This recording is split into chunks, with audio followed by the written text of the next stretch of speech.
Baik, assalamualaikum warahmatullahi wabarakatuh.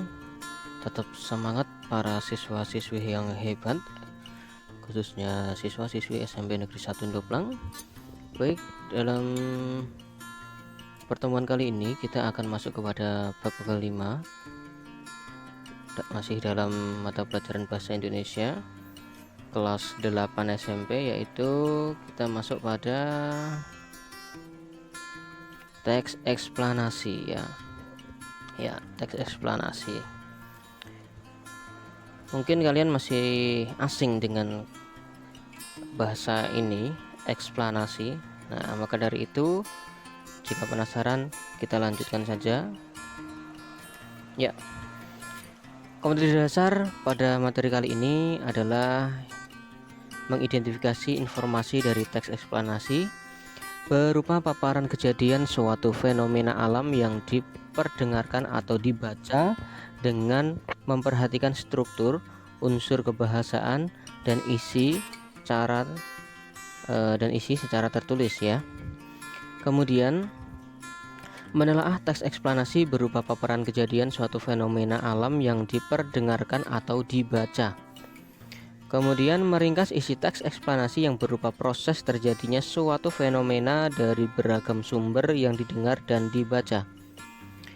Yang terakhir, menyajikan informasi data dalam bentuk teks eksplanasi proses terjadinya suatu fenomena secara lisan dan tulis dengan memperhatikan struktur, unsur kebahasaan atau aspek lisan. Nah, tujuannya adalah siswa atau kalian diharapkan mampu menjelaskan pengertian teks eksplanasi, itu yang pertama.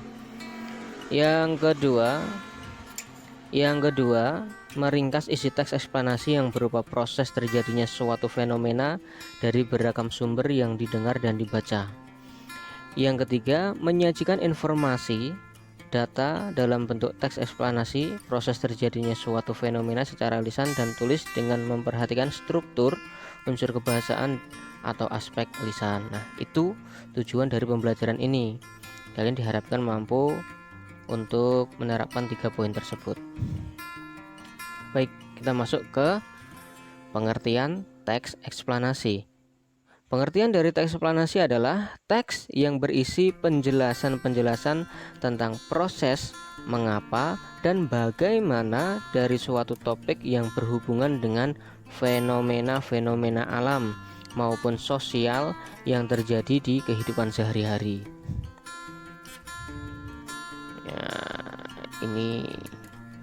Ya, ini pengertian dari teks eksplanasi. Pengertian teks eksplanasi. Teks eksplanasi adalah teks yang berisi penjelasan-penjelasan tentang proses, mengapa, dan bagaimana. Ya. Jadi yang diceritakan adalah prosesnya. Mengapa suatu kejadian itu terjadi dan bagaimana kejadian itu terjadi dari suatu topik yang berhubungan dengan fenomena-fenomena alam maupun sosial yang terjadi di kehidupan sehari-hari. Nah, tujuan dari teks eksplanasi adalah untuk menjelaskan proses terciptanya sesuatu. Saya ulangi. Untuk menjelaskan proses terciptanya sesuatu yang terjadi secara alamiah atau proses bekerjanya fenomena alam maupun sosial. Nah, itu tujuan dari teks eksplanasi. Nah, ini merupakan bagian-bagian, ada pernyataan umum, urutan sebab alam atau urutan sebab sosial, kemudian urutan akibat alam atau urutan akibat sosial. Ini merupakan struktur teks eksplanasi. Jadi ketika kalian menemukan soal kok ada 3 bagian ini, pernyataan umum, urutan sebab alam, urutan sebab sosial, kemudian urutan akibat alam atau urutan akibat sosial, itu merupakan struktur dari teks eksplanasi. Ya. Nah, kemudian adalah ciri-ciri dari teks eksplanasi. Memuat informasi fakta. Jadi real ya, karena fakta itu kan sesuatu hal yang benar-benar terjadi.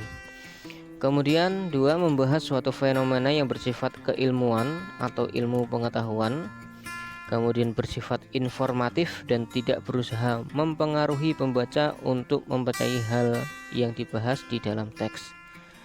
Kemudian yang keempat, memiliki atau menggunakan sequence markers seperti pertama, kedua, ketiga, dan sebagainya, atau pertama, berikutnya, dan terakhir. Nah, itulah kata-kata atau ciri-ciri dari penggunaan kata yang terdapat pada teks eksplanasi.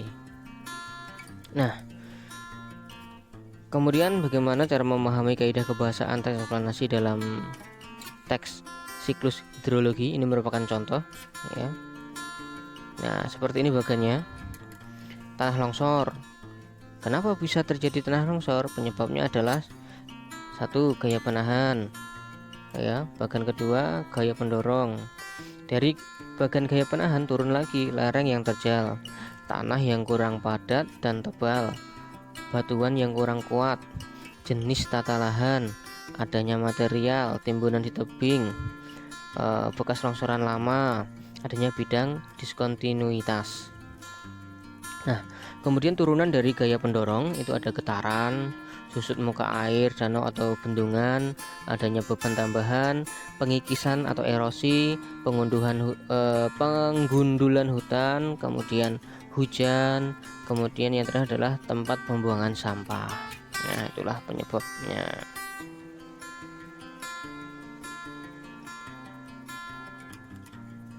Ya, sekian dulu.